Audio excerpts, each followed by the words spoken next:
Hello, everybody, and welcome back to season 4 of the SPEMA Council podcast. My name is Madeline Grossi. I'm one of your co hosts for the season, as well as the podcast administrator. Joining me on the hosting side, like always, today we have Jackson Pretley, another co host and the producer. And I'm going to throw it over to Jackson to introduce our guest today. Perfect. Thank you, Maddie. So on today's episode, we have Ryan Harrison. Ryan graduated from Lambton College in Sarnia, Ontario from the sport management program there. Ryan then started his sports career journey as a game day employee for the Burlington Twins and then soon became the director of business operations there. He then moved over to the Hamilton Bulldogs organization and worked in the marketing department before moving back to his passion of baseball, where he now holds the position of president of the Welland Jackfish. We are pleased to welcome Ryan as the 16th guest here on the SPEMA Council podcast. Hey, Big round of applause. yeah. Thanks for having me. I really appreciate it. I see you had Barry on before me. I'm not or anything. It's fine. If Josh is watching this, it's fine. They say the best for last. It's good. No problem. Exactly. So we'll just start off. Can you just explain a little bit about your career path and how you ended up in the Welland Jackfish? Yeah, mine's a unique story. I guess so. Coming out of school, I did not anticipate I'd own a baseball team. But it kind of right place, right time, right opportunity. Lambton College, I know you guys are in Brock, but I can't say enough about their program over there. If anybody's looking for a pretty hands-on experience, the program down there is fantastic. Still in communication with them. But anyway, coming out of school or actually during the summers, and this is one tip I'll give to anybody watching this is in the summers, get as much experience as you possibly can. There's not a ton of opportunity all the time out there. So if you can grab on something like, with us, the Jackfish, we offer internships, I would highly recommend it. But anyway, what I did was I interned for the baseball team when it was in Burlington. Started out just doing game day duties, and it ended up into a full-time job at the end, which was fantastic for me. From there, like you said, Jackson went to the Bulldogs in the American Hockey League, which was a great experience at that kind of level. Did that for a couple of years. Then after that ended, and then went to the Ontario Hockey League, had an opportunity to purchase a team with a couple of our couple partners, and ran the team in Burlington for 2 years before moving it to Welland. And now I call Niagara home, and just down the street from the ballpark, basically. Yeah, for sure. I mean, Niagara is a great place to end up. I know there's lots of sport management programs all over the map now, which is awesome to see. But as you mentioned, you can't say enough good things about Lambton as well, and we can't say enough things about Brock. So Well, lots exactly. of You know what? opportunity. Every season, we'll get into this, but every season we get a number of students from Brock, and I can't say enough about the students we get. We have two right now that are working in our office. Just hired another, I think, three or four for this summer. So plenty of great students coming out of that, and I think for the industry that is sports, we're in good hands. It looks like going in because there's a lot of creative minds and hard workers and things like that coming out of this program. Oh yeah, absolutely. And as Jackson knows for sure, because he was with you guys last year, and most of the sport management students, at least in third year, because I heard from you a few times in our classes too, but they should know that your slogan as a team is fans first and fun always. So could you expand on this a little bit and how that contributes to like your working environment at the Jackfish, both on game days and not? Right. So we're different than probably every other majority of the sports entities out there. We don't focus on our sport specifically. Yes, we are a baseball team, but that is not what we do or are in a box. So our main focus is entertainment. We're an entertainment destination. We focus on everything that goes into making a fan experience top notch from the minute they hit the parking lot to the minute they go home. So Jackson can tell you, being in their internship, the message is every decision you make with our baseball team is you ask yourself two questions. Is it fans first? And is it going to be fun? If you can't answer either of those questions, we don't do it. And that goes hand in hand with, our customer service, how we handle that. The customer is over and a top of everything. Right. They're number one. We have, from the minute you hit our ballpark, we try to have zero friction. What I mean by that is anything that would cause even an ounce of a bad experience, we try to mitigate and get out of there. From standing in lines to, bad, food product to a warm beer. Everything in between, we ensure the best of our ability. Sometimes we can't all the time, but we try to make it the best experience possible. And not only just the best experience possible, something that's going to be out of the box. Like, for example, and Jackson did this. We have ticket takers where, they scan the tickets like any other team. But we said to ourselves, well, how can we make this different and fun? So instead of just general people in golf polos just scanning tickets, we literally had our staff dressed in a taco suit. So they were ticket taking tacos. So that's just one small example, but we try to do something that's different than everybody else, because we know with our team, we don't get me wrong, our baseball is fantastic. The quality is amazing, but we're not a major league entity, or we're not even, we're not really up to what I would compare to an OHL or anything like that. Our players, for the most part, are playing for the love of the game. Some moving on, but not so much really for that. We're here to win a championship. So what we try to do is not put ourselves in a box of just providing baseball. We're going to do things that are wild and creative and things like that to drive people here to see a show. And that's why we cater to everybody, not just sports fans, not just baseball fans. No, for sure. Because like you talked about the tacos. I remember telling some family back home, yeah, they're like, what do you do during games? I'm like, I wear a taco suit, I wear a fisherman suit, I wear a hot dog suit, pizza suit, and they're like, and this is a baseball team? I'm like, it is, believe it or not. But no, it's definitely it's an atmosphere to be there. I And always oh, sorry Ryan. No, I always enjoyed in the summer also because I work so closely with Jackson throughout the school year, and then like everybody goes home for the summer, so it was so fun to see like pictures on Instagram and on social media all the time to see what your friends are doing throughout the summer, and like different experiences that they're having. So even as someone who was not connected, it was still fun to see. right. And I mean, like for us, I guess a fan takeaway is, you know, we don't care so much if someone takes away, oh my gosh, can't believe that home run I just saw, or that amazing play. What we really want for the masses is to come away from our park and go, I can't believe what they did this time. And I'm not talking about on field. I'm talking about, like me getting dressed in a hot dog suit and literally, like shooting hot dogs out into the crowd. We had a bunch of different things that are just wild. I mean, we have a character that we have there called Coach. He dresses up as a old school gym teacher. The last game of the season last year, he just decided he's going to pick one lucky fan and shave his head. Random, yes, but people get up out of their seat, go, what's going on down there? And there's one of our main characters in our show getting his head shaved by just a random fan. So it sounds silly, it sounds crazy, but it's those kind of things that people go, I gotta go check this out, because like what are they gonna do? Light their mascot on fire and make them do a backflip? It's catering to everybody and anybody. And we just felt if we just shoehorn ourselves and just put baseball games on, that we'd really limit ourselves to the demographic out there that we could potentially grab. No, for sure. And then, as we've talked about, you do call the Welland Jackals like an entertainment business more than a baseball team. So, do you see like the future of sports industry becoming more of like an entertainment rather than just a sports team? And then, what strategies do you think need to be taken for this to be successful?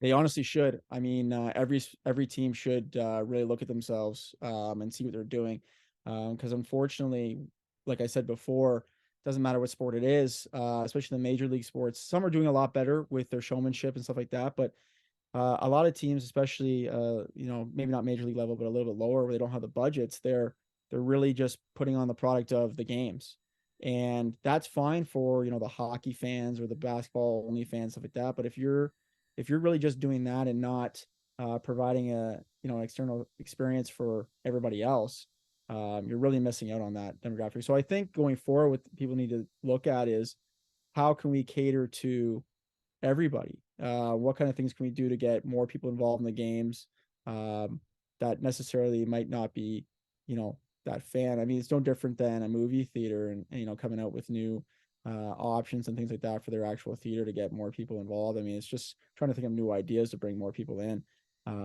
because everybody wants to be entertained. And the problem right now is, with the way the economy is and stuff like that right now, the entertainment dollar is not aplenty. So like for us in this region, we we have the lowest ticket price, concession prices, everything in the entire region for, and I'm not talking about just sports, any entertainment option. We price it that way on purpose. That we show value, because what happens is, our highest ticket price is $14. Someone goes, whoa, that's great value. They come in, they see our 2.5 hour, 3 hour show, and they feel they walked out with a amazing value to what they spent. And it's $14. It's really not that big of a commitment for your dollar. And then you look at our season tickets for 21 games, you can get a season ticket for $167. That's $6 a ticket. Plus we give you a t-shirt, plus you get this, that, and everything. So yeah, I understand some teams have to, make their budgets. But I also feel like sometimes you're almost pricing yourself out of the market too. Yeah, I've always found pricing a little interesting, and definitely something we're learning here at school as well. But I'm familiar with junior hockey a little bit, so I go watch my friends and stuff, and it's like crazy how much sometimes it costs to get into a game, and like junior hockey games, nothing fun really happens other than watching your friends play, right? So like you're gonna pay upwards of $14 sometimes just to sit and watch the puck go back. Yes, it's fun. You went for a reason to support somebody, but there's nothing else that goes on that makes you go, wow, I should go back, other than going to support the people you like.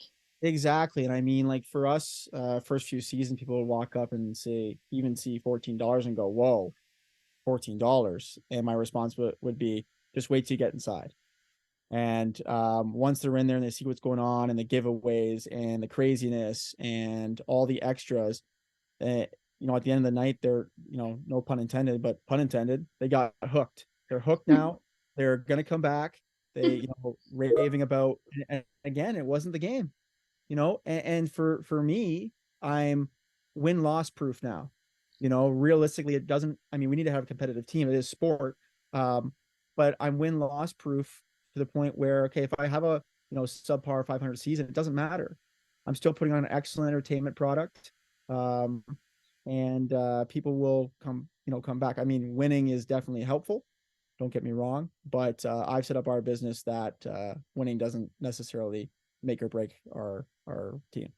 No, for sure. Yeah. And then I'm putting you on the spot because I actually am wondering too. What was your favorite promotional theme night that we did last season? Last season, oh man, I don't know. I really like dressing up as Bob Barker for Price is Right night. That was fun. That was a fun one. That was a good time. I You always gave like away the country car. night. What's that? You gave away the car too. Can't forget Wait a about miniature car, yeah. I always like country night. I always like wearing the cutoff plaid and the jorts. That's always fun. You know what? I don't really have a favorite, to be honest with you. Every night is my favorite, because I get to run around in my crazy get up and entertain people and make them smile, and be over the top and things like that. And that's what's kind of cool about my position. I own the team. I'm also the self-proclaimed director of fun. That's my other side title. And you don't see any other sports owners going in the crowd, mixing up with people, going crazy, stuff like that. They're usually up in the box. You don't really see them. So it's kind of fun for me to do that. And what's really cool about Welland and the Niagara region is our fans are kind of like a second family for us. You get to know people, their lives, their stories. I got a great story about a young fan who unfortunately passed away this past year. But he was a super fan of ours, and he came to our games every game last season. I remember him in the concourse, all this stuff. And when I found out he passed, his family actually reached out and let us know that our team was, one of the biggest things in his life. And you wouldn't think of things like that until you hear these stories. Up until the point where one of the requests was to get a team signed ball to put in with his casket. So it's pretty heartwarming to hear those things, that we make that kind of impact. I mean, that's a sadder story. But just to know that we make that kind of impact in people's lives is what makes this worth it. And it makes it, close to home and a family feel. Yeah, for sure. And you see those stories all over the place. I know when I was with, even on larger scales too, but when I was home last time, I was just watching TV with my dad, and we saw like there was this elderly man and it was his dream to go watch the Leafs play, and he went and watched his first game, and then like the next day or within a few days like he passed away too. And then it was this big thing that before he passed away he was able to see like the his favorite team, or check another thing off his bucket list. So sports have a pretty big impact on people's lives. Clearly they have an impact on all three of us in some aspect too. But we're going to transition now into a little bit of, real life sports talk, just because, we like to have some fun here as well. Not all business talk. So, first off, Ryan, who's your favorite Major League Baseball team to follow, like if you have one? It's got to be the Jays, obviously, being close. I'll be honest with you. I'm not even really a big baseball fan. So never played, maybe T-ball a couple of years as a kid. Just love the atmosphere of it. So that's kind of why I'm in baseball now. Yeah, honestly, I'm not a huge baseball fan. I have a short attention span sometimes too, so sitting at long games for a long time with not much action sometimes, it puts me to sleep. But I like all sports, and they're all learning opportunities. And what you just said is exactly why we do what we do. That is very true. No, that is very true. So, I'm not gonna lie. I own a baseball team, but baseball inherently gets boring from time to time. So make it fun. Anyway. No, so I've learned I'm the biggest baseball fan here because I actually like watching it. So I may get. Sorry, I shouldn't say that. I like going live games, and I'll watch the whole game, but I'll watch what they're doing, like business wise and stuff a little bit more, obviously, because I know for our team. But I like going to live games. Like I love going to Buffalo. I remember one season, my brother and I went to, I don't know, we had to probably go to like 20 Bison's games in a summer. Just because I like it live. I won't really watch it on TV. Can't get behind that. I also don't have cable, so it's pretty impossible for me to do that. But I like it live. So.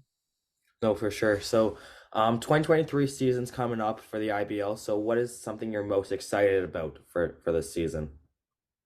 Probably Catalina Wine Mixer Night. Okay. Yeah. So I think it's the 15th or 20th anniversary of the movie Step Brothers. Okay. We're wearing specialty jerseys, which I can't reveal anything about that, but you can probably wager a guess what they look like. Let's see what else that night. We're gonna give away a bunk bed. Every person that comes to the game that can show ID that their name is either Dale or Brennan get in for free. And we got a lot of fun stuff planned for that one. But we also have quite a few other funny theme nights coming up that are going to be pretty great. The other thing is we've made some obviously big improvements to the stadium. We're putting in brand new stadium seats, much like you'd see at the Meridian Center, which will upgrade the no more numb bum from our old tin can seats. And then we're also installing a new it's kind of like a WestJet flight deck feel from the Rogers Center, but it's going to be out on the first base grass berm. So we're putting in a 20 by 40 patio with a shipping container bar and a new merchandise shop. So lots of really cool stuff going on. We're pretty excited about it. Yeah, that's awesome. Sure. And go ahead, Jackson. I was just gonna say, are we allowed to hear some of the other theme nights yet, or is that for a bigger announcement later? I mean, they're always a bigger announcement. I have no problem letting people in on what we're doing. We always release that at a certain point, but we're bringing back, Tropical Night. We're playing on Canada Day this year. So big plans for that night. Just sign on a sponsor to present that night. We got Neon Night coming up this year. We're gonna like a Titan Bright party kind of thing with firework display at the end of the night. What else we got? We got Country Night's coming back. We got for kids and stuff. We got First Responders Night, which do a touch a truck event in the parking lot. Thirsty Thursday's back. $4 Tall Boys on Thursdays until the end of the third inning. And the Newark Brew Bash is back. $2 beers all game during a Thursday in August. So that was a fun game to work. It gets going. Yep, that's for sure. I might have to come back for the neon one because my whole closet's pretty much neon. So, well, have my get-ups? They're pretty much entirely neon. Oh, I know. I should have wore one today, but Wasn't ready for that. It's a little modest outfit today. I was a little surprised. I know I'm a little boring today. I'm sorry. If there's some way you guys edit this to put my outfit on me, maybe like superimpose it, that'd be Hmm. fantastic. And my hat, my pit vipers, that'd be fantastic. I'll see what I can do. I'll see what I can do. Awesome. Yeah, and then also, so as we touched on earlier, but you have a little bit of a unique path as well. So, as someone who found kind of their niche in the sport and industry, and as you've said, your side title is the director of fun. What advice could you give to students who are trying to find their niche and avenue in the sport industry? I would say one thing I would definitely say is don't quit at it. I know a lot of sports students get discouraged about some things with the industry and trying to get in. Don't quit. It's a great industry to be in, and there's lots of opportunities. You just gotta sometimes you gotta dig for it to find those opportunities. Case in point, myself. I mean, I was lucky. Like I said, right place, right time. But there's it's a great community to be in, and it's tight knit, and it's a great place to be. And the biggest thing, honestly, and I think all your profs probably say this, and you probably heard this a million times, just make as many connections as you humanly possibly can, because you never know who down the line you make a connection with is high up somewhere and remembers you from, your days at Brock or just outside of Brock, and is looking for, somebody to hire. So the other thing I'll say, from my sports marketing background, and this is more detailed, is if you are interested in being in sports marketing, I would highly recommend getting some training on Photoshop, things like that. I mean, I know in me I'm trying to hire a digital marketing person or anything like that. That is something I actually will look for. That is more, so I don't have to hire two people. I can hire one that can do both jobs, kind of thing. It's a very, especially the sports industry, some low budget places might not have the capacity for two. So just a helpful small tip on if you're dabbling around in that side of things. No, for sure. Yeah, and I mean, I've been told the same, you know, information and insight too. I during my summer job last summer, they kind of said you can be in your role. That's great. You're there to do that job, but anything else that you can provide is extra stuff that goes a long way. So if you can even help out in one small area and one small project, that's something else that you didn't have to do, but you showed that you could help out somewhere else, which always goes a long way. Exactly. I mean, most sports jobs you're going to get into, you're going to wear many hats, right? I mean, for me, not only am I the president, owner, accountant, I'm, I'm the janitor, I'm the mechanic, I'm the field maintenance guy, I'm everything. So, and even with our staff we bring in every summer, interns and stuff like that, they're also that. I mean, we hire four interns that are specific to a certain role, if it's ticketing, digital marketing, community relations, but that's not all they do. They dabble in everything. And our game day interns that are, like I said, primarily game day, they do literally everything from the video board to concessions to merchandise to ticketing to clubhouse to on-field preparation. So try to get a handle on literally everything. I mean, Jackson, I joke when we are on the field doing grounds crew, I'm like, there you go. Now you can add grounds crew to your resume. You know what I mean? And you can, because you've done it. So not that would really get you very far unless you're getting in the grounds crew side of things, but no, I try to add as many things you can to your resume. Because once people see that on there, you can do multiple things, you have experience in it, then it's easier to bring you on. No, for Yeah. sure. I know I had some friends come to a couple games like during the summer and they're like, "You really do everything." I'm like, "No." I remember there were some games I was doing grounds crew before the game, scanning tickets. Then I went and served in the concession. Then I was on the field. And then it was You were this. PA guy for like I a was. you were I, on the money. I even took over the mic. That's what I like. There was games Oh, where I was. Oh, you must have been really desperate. Jackson had to go on the mic for the I game. think I had to go put out a fire, and Jackson had to. I think he was on promo that day, so Jackson had to jump in and hit that. You did a I good did. job. I'm not gonna lie. It was only musical chairs, so it wasn't too big of a deal. But I think You unofficially got manager of fun as your title after that, I think. Ah. perfect. I'll take it. It's a Awesome. promotion. Yeah. Add that to the resume. I will. Good, good. Well, Ryan, we've had a great talk here today. You've told us a lot about, the Welland Jackfish and what you do there, and your career path, and we're super glad that you could come join us today. So, like always, we like to give the guests the final word, and give you the floor. So, on behalf of Jackson and I and the SPEMA Council and SPEMA Council podcast, thanks for joining us. And the floor is yours. Yeah, just the last thing I'd say is anybody watching this, if you're interested to check out what we're doing, honestly, my email is rharrison@wellandjackfish.com. Email me saying, hey, I want to come check it out just to get the experience. Come out for free on me. I'll take care of the tickets. Just come experience what we're doing here because it's a different experience. I think you're gonna see pretty much anywhere else.